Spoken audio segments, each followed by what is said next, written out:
Hello and welcome everyone to a new video on your channel, Mr. Tech Tips. Before watching the video, don't forget to subscribe to our channel and don't forget also to like this video. In today's video, I will show you how to change video quality on Netflix app.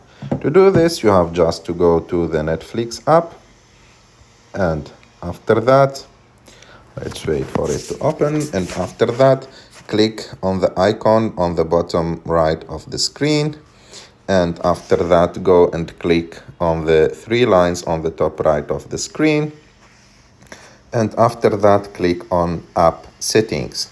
And here, as you can see, there is an option called Video Quality, the fourth option. Click on it.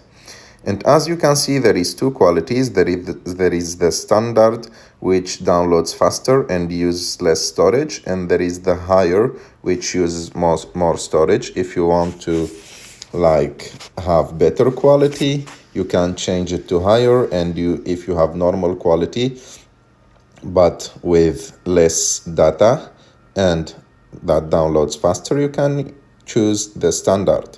I hope that you like this video. If you like this video, don't forget to subscribe to our channel to like this video, and see you in the next